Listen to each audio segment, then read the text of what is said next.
Olá, minhas amigas, olá, meus amigos, sejam todos bem-vindos ao nosso canal.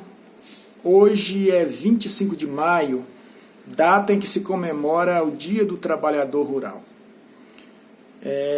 Antes de mais nada, eu quero agradecer a todos vocês que acompanham nosso canal, pedir àqueles que ainda não são inscritos que se inscrevam, compartilhem nossos vídeos, deixe o seu joinha, para que o nosso canal permaneça no ar.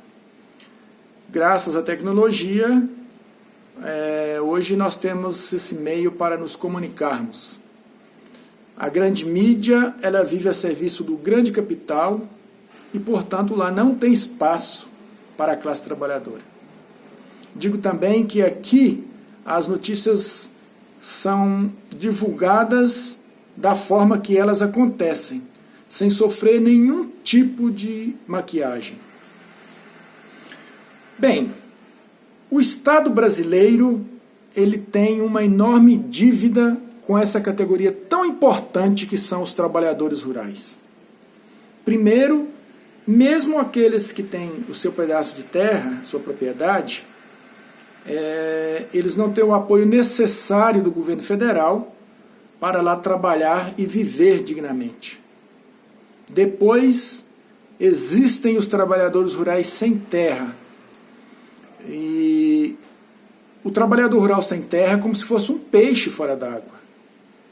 Hoje, boa parte desse público vive nas periferias das cidades, passando por todo tipo de dificuldades e, infelizmente, fazendo parte de estatísticas de violência. Portanto, uma verdadeira reforma agrária, diante de tantas importâncias, teria esta de resgatar esse público para o seu lugar de origem, que é o campo. Agora,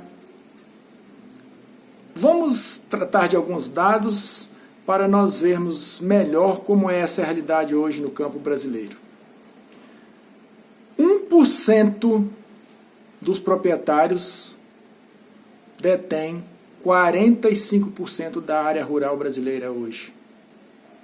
Ou seja, 1% dos proprietários tem sobre sua posse quase a metade do território brasileiro.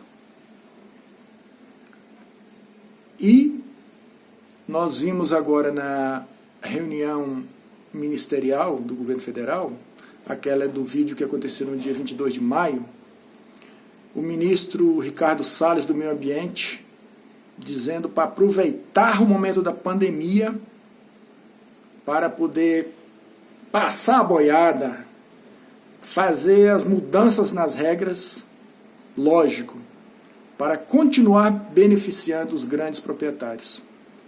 Lembrando que há dias atrás tinha uma medida provisória no Congresso Nacional, a 910, que era a medida da grilagem, que caducou, mas foi transformada no projeto de lei 2633, que tem por objetivo a União regularizar as terras invadidas pelos grandes proprietários. Bem, em 2015, 729 proprietários rurais com 4.050 propriedades tinham uma dívida de 200 bilhões de reais com a União. Como sempre, os ricos eles não pagam dívidas. Eles têm advogados para protelar o processo e apostam no não pagamento, pois sabe que mais cedo ou mais tarde essas dívidas irão ser perdoadas, anistiadas, como sempre aconteceu. Agora, em relação à liberação de recursos para financiamento do campo, também a grande parte vai para as grandes propriedades. 43% dos recursos eles são destinados para propriedades acima de 1.000 hectares.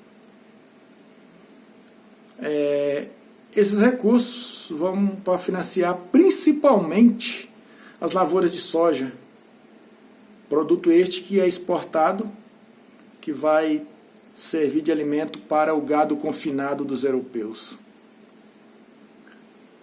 As propriedades de até 10 hectares ficam apenas com 7% dos recursos de financiamento.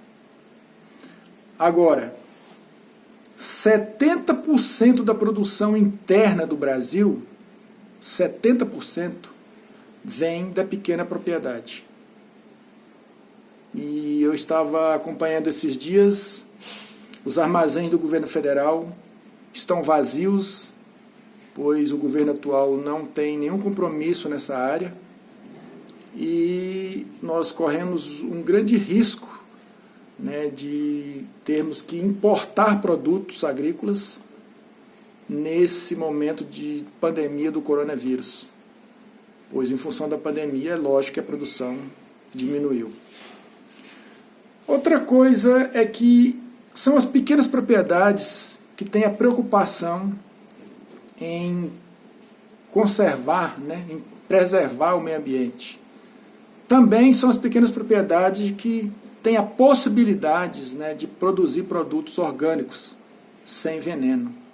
Mas o governo continua apostando, né, na monocultura, no agronegócio, como a forma de resolver os problemas econômicos do nosso país. Acontece que a concentração de terras no Brasil é um problema histórico. O Brasil é o principal concentrador de terras aqui na América do Sul.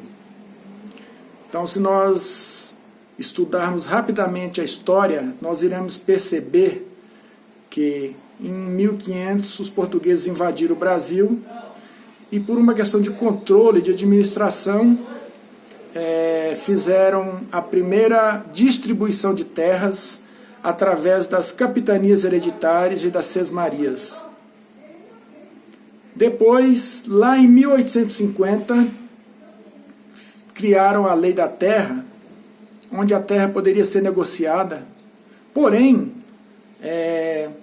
com a criação da lei, a terra passou a ter um valor muito alto e, portanto, só comprava terra quem era rico.